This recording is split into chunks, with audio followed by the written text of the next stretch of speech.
Dear friends, welcome to Know Thyself YouTube channel. Good morning. Hope you are all staying safe and keeping well. I sincerely thank all of you who have subscribed to this channel and follow the channel. If you find the contents of the videos uploaded in this channel useful, please subscribe to this channel and click the notification or the bell icon so that you can be notified when a video is uploaded. Kindly share the videos with others or on the internet. In this episode of Sunday Reflection segment, we present the homily for the 13th Sunday of the year based on the liturgical readings of the age cycle. The readings of the 13th Sunday of the year dwell on the theme Spirit of Christian Hospitality. It is about a century and a quarter since Dorothy Day, the uncanonized saint of the homeless, was born. She was a devout member of the Catholic Church,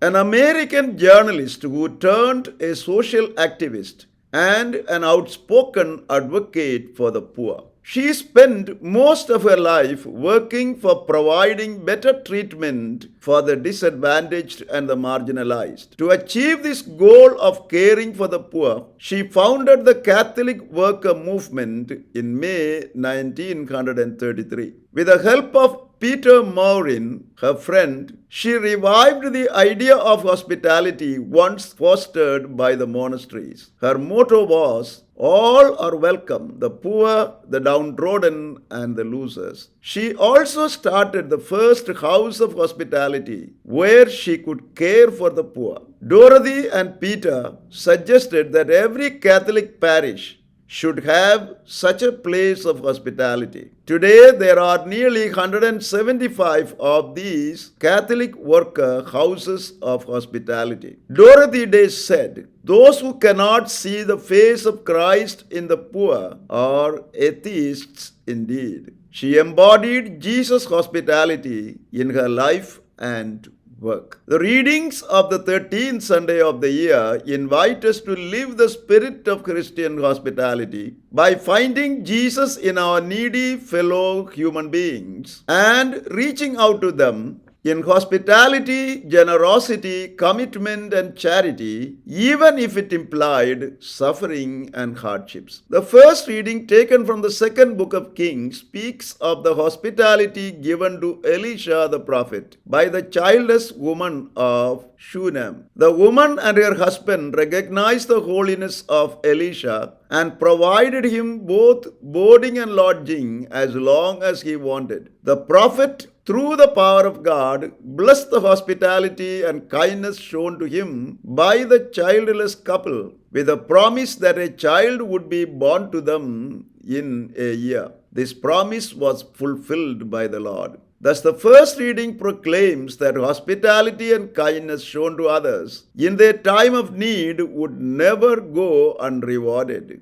and encourage us to practice Christian hospitality. In the second reading, writing to the Christians of Rome, St. Paul explains why those who care for the followers of Jesus are caring for Jesus himself and are eligible for reward. By baptism, the disciples of Jesus are baptized into his death and look forward to rise with him. Since baptism is our entry into this new life Christ merited by his death and resurrection, Christ is truly present in and amidst his followers and those with whom Jesus identified himself while living on earth. Hence, those who welcome Christ's disciples and those who are dear to Jesus welcome Christ himself and become eligible for a reward. Thus, the second reading declares that those who show hospitality to the poor and the needy, whom Jesus identified with himself,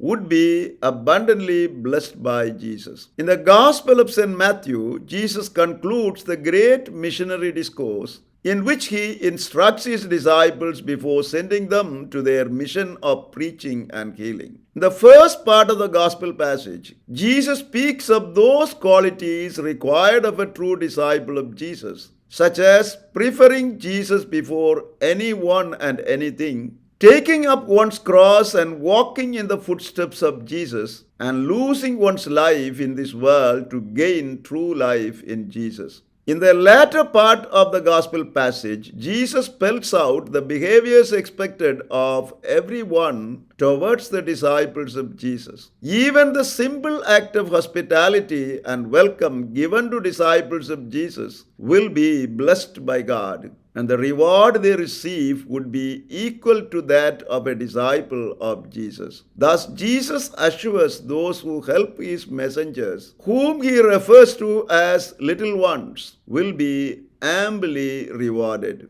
Thus, Jesus tells us that practice of Christian hospitality, particularly towards the least of our brothers and sisters, would be rewarded in full measure. On the 13th Sunday of the year, the readings and the liturgy invite us, firstly, to understand the true meaning of Christian hospitality. Christian hospitality is not merely giving something that the other person needs. It consists in encountering, experiencing, and nourishing the presence of Jesus in others. That is why Jesus teaches us when he says, "Whatsoever you do to the least of my brothers, you do it unto me." Jesus wants us to see in a needy person the needy Jesus, in a suffering person the suffering Jesus, and in a helpless person the helpless Jesus. Hence, the practice of Christian virtue of hospitality calls for encountering the least of our brothers and sisters, experiencing their suffering and pain, and nourishing them in their need with the thought and feeling that we are in fact encountering, experiencing, and nourishing Jesus himself. It is this perception of Christian hospitality motivated Dorothy Day and Peter Maurin to spend their whole life for the poor and the needy. Secondly, the liturgy today calls us to live a life of hospitality, thoughtfulness, and sensitivity towards others. Living in this hectic and busy world, we tend to brush off people who need our attention and care. If we are able to look around and experience the world with the presence of mind, we will realize that everyday life offers ample opportunities to be hospitable, thoughtful, and sensitive. Saying to someone a kind word, a hello, or to reach out to one with a smile are simple ways in which we can be hospitable to, thoughtful of, and sensitivity towards others. Finally, the liturgy today calls us to become fully alive as Christians through the generous giving of ourselves. It is important that we help the charitable causes monetarily. However, it is equally important that we give ourselves to people in terms of our time, talents, and care. To show our hospitality in the way we speak to people and speak about them, in the way we forgive their failings, in the way we encourage them, console them, and help them, and even in the way we think about them. When we are generous towards others in this manner, our generous acts reflect the warmth of love radiating from the very heart of Jesus. Gathering as a family of God in worship, let us ask the Lord the grace to understand the true meaning of Christian hospitality, to live a life of hospitality, thoughtfulness, and sensitivity towards others, and to become fully alive as Christians through generous giving of ourselves to others, thereby become true messengers of Jesus' hospitality, so as to bring happiness and well-being in the life of everyone we encounter during this week. Amen. Thank you for watching this video. Stay blessed until we see you again with another video.